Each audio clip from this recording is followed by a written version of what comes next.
पंढरीचे सुख नाही त्रिभुवनी, प्रत्यक्ष चक्रपाणी उभा असे, या उक्तीप्रमाणे संत सज्जन महाराजांना या ठिकाणी स्तुती केलेली कधी अजिबात आवडत नाही.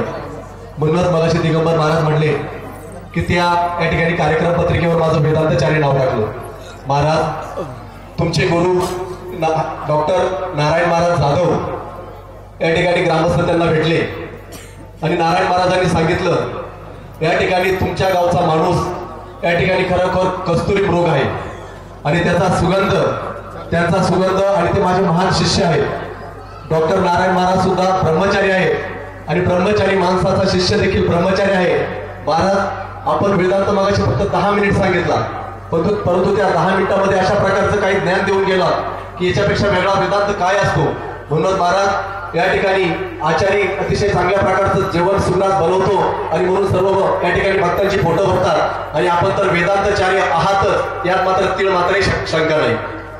या ठिकाणी आजचं 5वं ग्रामरत्न पुरस्कार जीवन गौरव सोहळा अतिशय महत्वाच्या या ठिकाणी व्यक्तीचा या ठिकाणी गौरव होत आहे.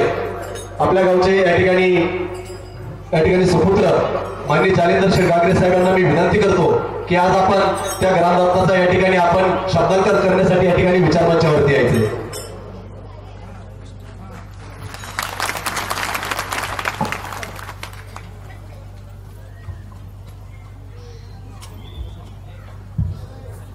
सर्वांना विनंती, फक्त मोजून 7च मिनिटं मी सर्वांची घेणार आहे. अखंड हरिनाम सप्ताह, स्थापना अनादिकाल आणि चालणार अनंत कालापर्यंत.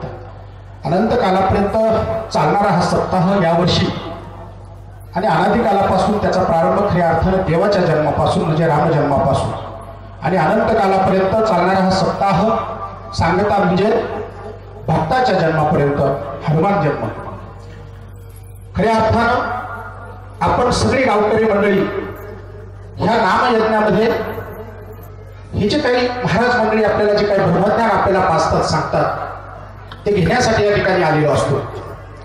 अन्नदान हे अतिशय पवित्र आहे, ते तर आपण घेणारच आहोत. घरी आपण कधी 10 वाजता जेवतो, 11 वाजता जेवतो, म्हणून कधीही अन्नदानाला घाई करायची नाही. जेव्हा भगवंत आपल्याला ते देईल तेव्हाच घेण्याची आपली वृत्ती प्रवृत्ती असली पाहिजे. आपण अतिशय सदा श्रीमंत 1400 एकर ज्या देवस्थानाला, ज्या देवाला जमीन आहे, या श्रीमंत गावची आपण लोक आहोत आणि म्हणून कधीही कुठल्याही गोष्टीची गडबड करायची नाही. माझा 1 मिनिट संपलेला आहे. मला जी कामगिरी सोपवली आहे, अचानकपणे तुमची गडबड झाली म्हणून राजू सरांनी माझं नाव घेतलं. परंतु आज आपण जो काही ग्रामरत्न सोहळा या ठिकाणी संपन्न करणार आहोत. पहिल्या दिवशी आपण रामाचा सन्मान केला महाराज, दुसऱ्या दिवशी आपण अल्लाचा सन्मान केला, तिसऱ्या दिवशी एका महान मातेचा सन्मान केला, चौथ्या दिवशी आपण काल गुरुजनांचा सन्मान केला आणि आज ज्याचा आपण सन्मान करणार आहोत ती अतिशय महान अशा प्रकारची संत विभूती आहे. ज्या विभूतीनं खऱ्या अर्थानं एक अतिशय महाराष्ट्र संताला जन्म दिलेला आहे, अतिशय 3 अशा प्रकारच्या रत्नांना तिला जन्म दिलेला आहे.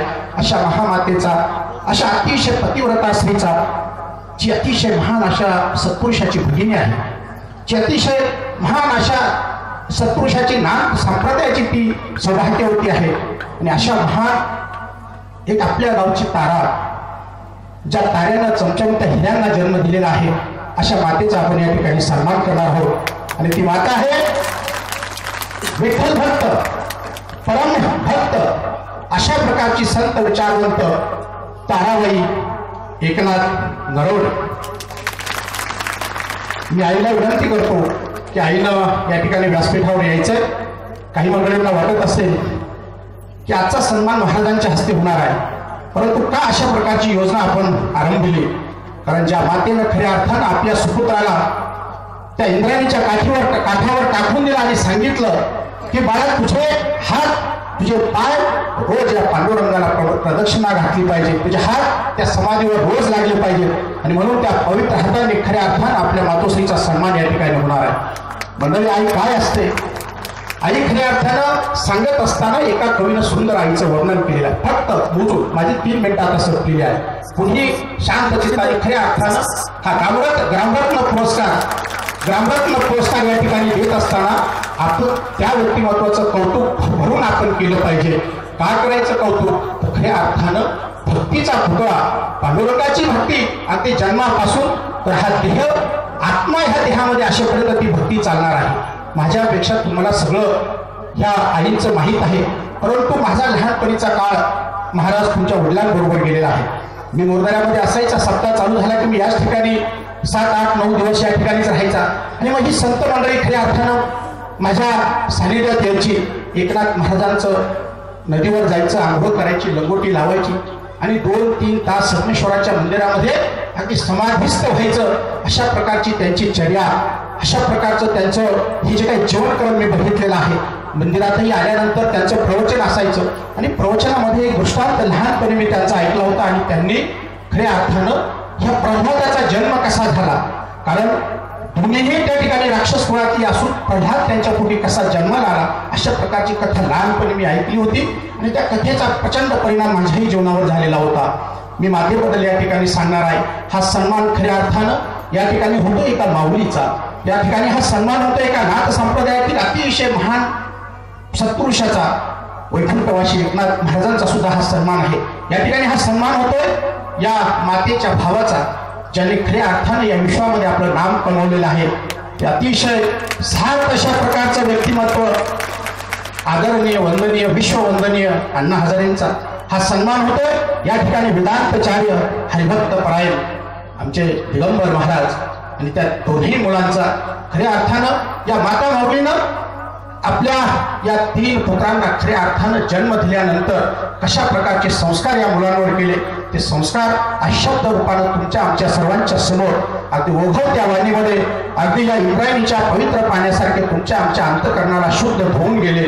महाराज तुम्ही जे सांगितलं ते खऱ्या अर्थानं जर मर्मभिदी व्यक्तिमत्व असेल तर त्याच्या अंतःकरणाला ते भिडल्याशिवाय, टोचल्याशिवाय आणि शुद्ध केल्याशिवाय राहणार नाही.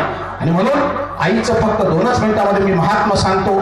महाराज, ही आई तुम्हाला लाभलेली आहे, खऱ्या अर्थानं हा भगवंताचा अंश आहे आणि म्हणून एक मोठा सोहळा आईचा तुम्ही खऱ्या अर्थानं 3 भाऊ एकत्र येऊन एक अभिष्ट चिंतन सोहळा ह्या माता माऊलीचा तुम्हाला जेव्हा करायचा तेव्हा करा, परंतु उघड्या डोळ्यानं तो मला पाहता यावा ही पांडुरंगाकडे मी प्रार्थना करणार आहे.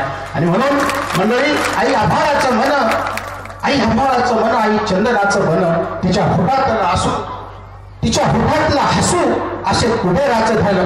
आज त्या माता माऊलीच्या होठामध्ये जे हसू आहे ना, ते संपूर्ण कुबेराचं धन तुम्हा आम्हाच्या डोळ्याने ते दिसत आहे. आणि म्हणून अशा महान मातेचा आपल्याला या ठिकाणी सन्मान करायचा आहे, अशा महान अशा जगत माऊलीचा आपल्याला या ठिकाणी सन्मान करायचा आहे.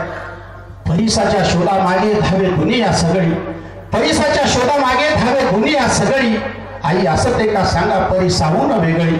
अरे एवढा मोठा लोखंडाचा देह या ठिकाणी सोन्यामध्ये रूपांतर केलंय, तो परिस या ठिकाणी आपण त्याचा सन्मान करणार आहोत. अशा परिसराला सुद्धा आपण अनंत कोट अशा प्रकारचे वंदन या ठिकाणी करू. जाता जाता एवढंच सांगेल की मंडळी, आई काय असते तर आई खऱ्या अर्थानं बाळासाठी आई देह तारेवर तोलते. एखादी डोंबारी जर तुम्ही पाहिली, तिच्या लहान मुलांसाठी ती आपला देह त्या तारेवर तोलते. बाळासाठी आई देह तारेवर तोलते. मुली बाळंत होऊन आई फळात नाचते. जर तमासगिरी तुम्ही पाहिली तर ती आपल्या मुलांसाठी खऱ्या अर्थानं त्या फळामध्ये मुली बाळंत होऊन नाचत असते. काय त्यागाची मूर्ती आहे माझी आई. आईचं अगदी उभरतं वय आणि त्या वयात खऱ्या अर्थानं नाथांनी जावं, किती यातना, किती त्याग ह्या आईनं भोगला असेल. आई त्यागाची माऊली आहे आणि म्हणून आईला खऱ्या अर्थानं या सगळ्या गोष्टींमध्ये, ह्या जगतामध्ये जगत माऊली म्हटलेलं आहे, जगत जननी म्हटलेलं आहे. ते खऱ्या अर्थानं पांडुरंग सुद्धा या आईची भक्ती करतो. मी जास्त बोलणार नाही मंडळी, मी बोललो जास्त, परंतु आई समोर आहे आणि म्हणून आईसाठी मी या ठिकाणी 2 मिनिटं तुमच्या सर्वांची घेतलेली आहेत. आई खऱ्या अर्थानं काय आहे तर मला एवढंच सांगायचं या निमित्तानं की घरोघरी आई आहे. घरोघरी आईचा आपल्या हातून जर खऱ्या अर्थानं सन्मान झाला तर महाराजांनी जाता जाता जे सांगितलं की वृद्धाश्रम या ठिकाणी लागणार नाही, खरोखर लागणार नाही. आई वडील खऱ्या अर्थानं आपल्या परमेश्वराचे रूप आहे. म्हणून नंदादीपा परी ठेवा आई हृदय मंदिरी. नंदादीप जसा मंदिरामध्ये आपण सतत देव ठेवतो, नंदादीपा परी ठेवा आई हृदय मंदिरी. आई राम कृष्ण हरी, आई येशू अल्लाह पंढरी. तिच्या पायामध्ये सर्व काही आहे, तिच्या अंतःकरणामध्ये सर्व काही आहे. आणि म्हणून मिठ मिसळा कशात सारे खारटच होई, मिठ मिसळा कशात सारे खारटच होई. जोड आईची देतात. मीठ जर कशातही तुम्ही मिसळलं तर ते खारटच करणार, परंतु मीठ या शब्दाला जर आई जोडलं, मीठ आई, जो नाहीची मिळवता होते मिठाची मिठाई, आणि खऱ्या अर्थाने ही मिठाई या माऊलीने या ठिकाणी आपल्या सर्वांना नाही म्हणजे मला समाधान एवढं बोलून माझं भाषण पूर्ण करते.